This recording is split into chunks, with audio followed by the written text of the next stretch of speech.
When I was a kid and living in Central California, my family's go-to amusement park was called Magic Mountain. It was about 2 hours from our home. Now, not living in close proximity as we do to Kings Island, it was quite a big deal when we got to go to Magic Mountain.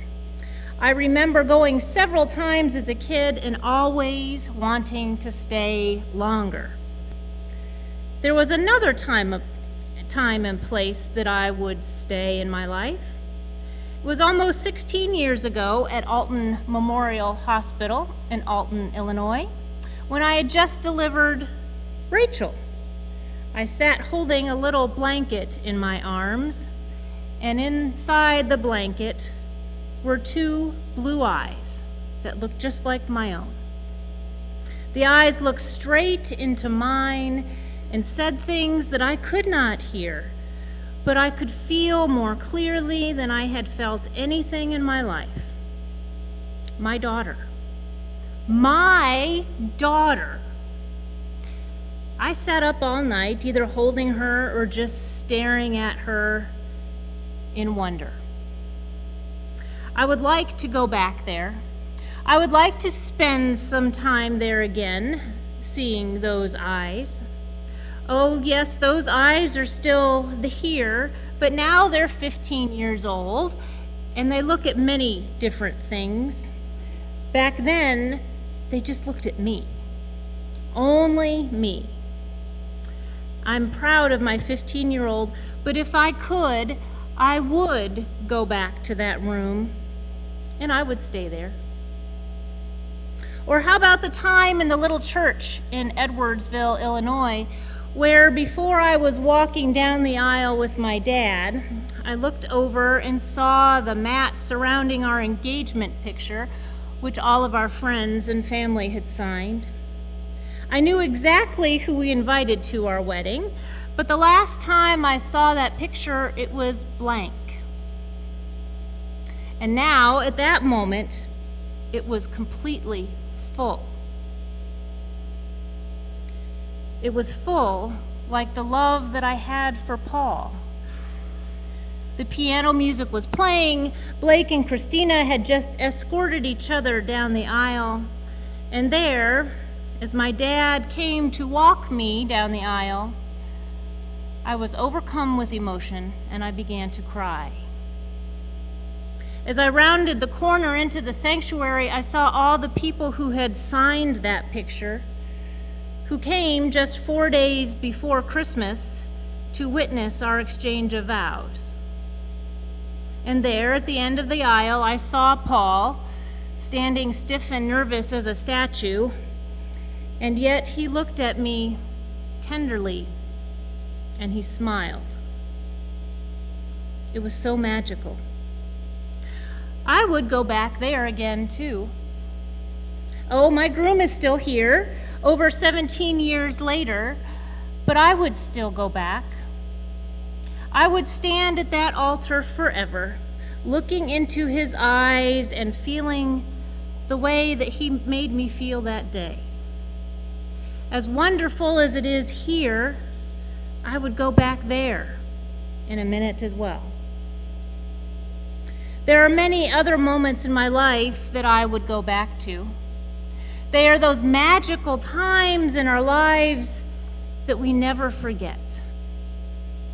And I think Peter would understand that. I think that whatever else happened in Peter's life, and we have an awful lot of it recorded, he would have given it all up to go back to that magic mountain. And I think I know where he would have gone if he was given the choice. Now, nobody agrees today which mountain it really was, although there are 2 top contenders for the title. For 6 days, Jesus had been engaged in an inner struggle, attempting to settle once and for all his decision to go to Jerusalem, where he knew that he would die.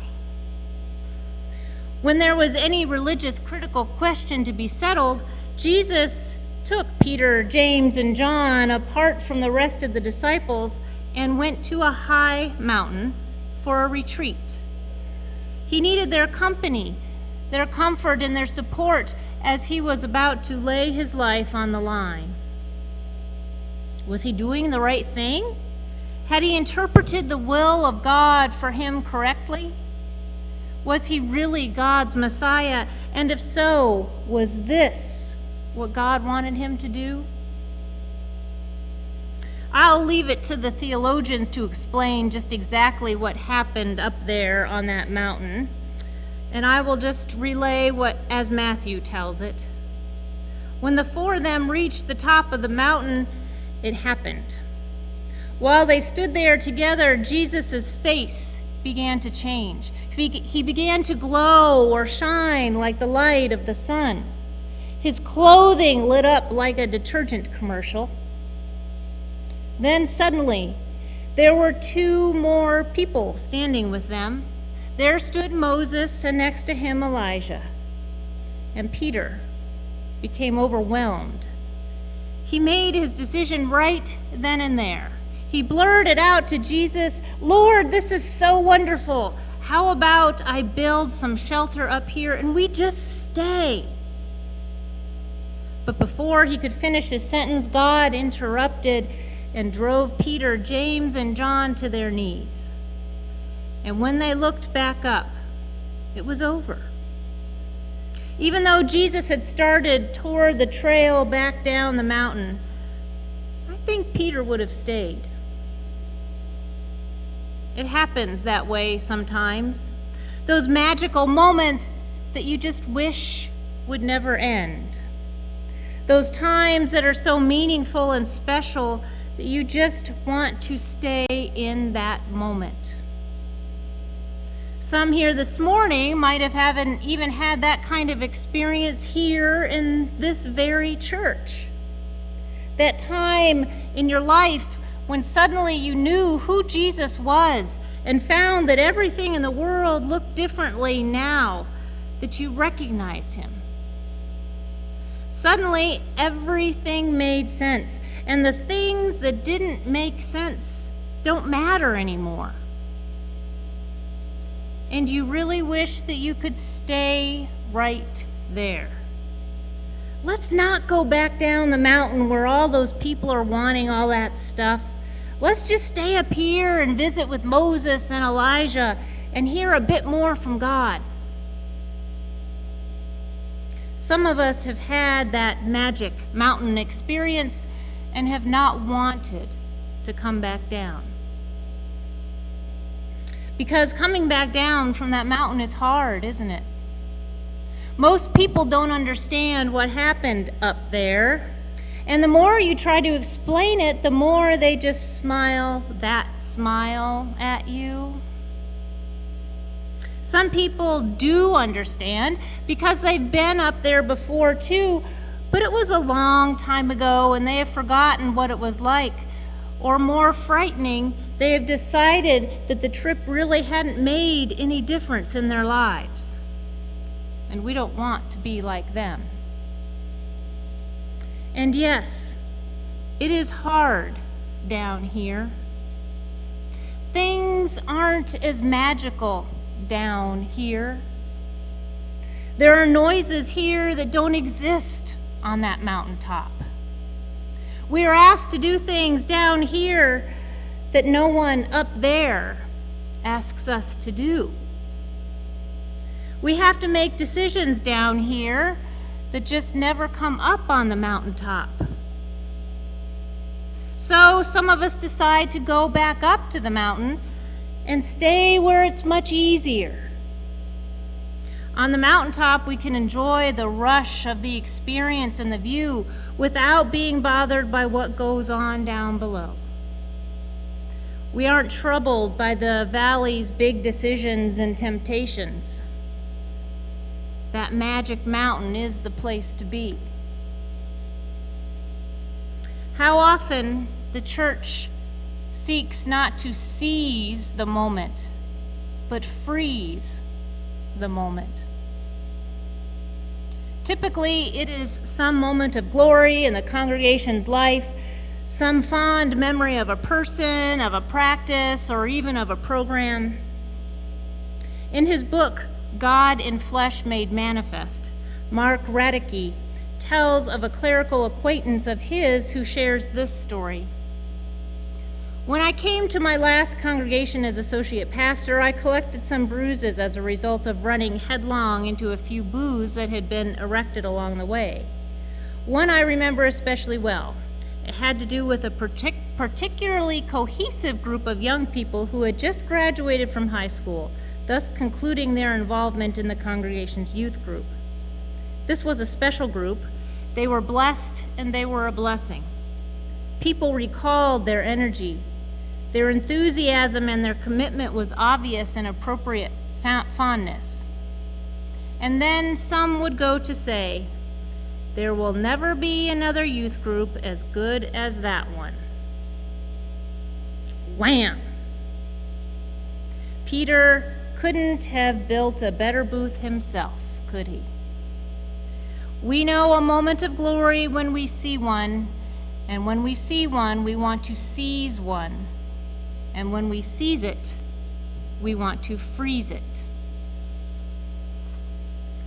It's a real no-brainer to figure out the effect that that particular booth had on the youth who were left behind, struggling to become a group themselves. That booth may have well been in the shape of a coffin because it effectively killed the youth ministry in that congregation for about a year or so. Nobody meant to do that. It's just that our instincts, like those of Peter, make us go for the glory and revel in it and hope it will go on forever and be disappointed when it passes, and inevitably it must, to make way for God's new thing. It is a perpetual temptation for the church to become a religious museum, for its leaders to become curators and caretakers with energies diverted and devoted to the institutionalization of the past, especially moments of glory past. But God has designed the universe so that time marches on. Moments of glory fade. However, exciting previews of coming attractions and future dreams are yet to unfold. We have climbed the mountain with Peter and have followed him, sometimes unwillingly, back down. We have had those moments of awe when we have fallen to our knees and said, "Wow!" And we have had those moments of terror and frustration when we have cried out, "Enough!" They go together. There is no reason to fear coming back down the mountain. When questions arise in our faith, it may be growth instead of death. When questions arise in our church, it may be growth instead of death. Peter would not have become who he was if he hadn't gone up the mountain with Moses, Elijah, and Jesus. And we wouldn't be who we are if he hadn't come back down. Life down the mountain is hard. We have a tendency to romanticize the past and wish for those good old days. The transfiguration is God's promise to us of what is yet to come. It is an appetizer for the risen Christ that we shouldn't just settle for good enough. As we journey through Lent in these coming weeks, we need to come down from our magic mountains. We must do the hard work of the gospel living. And we need to get comfortable with the uncomfortable, trusting in God that the best is yet to come.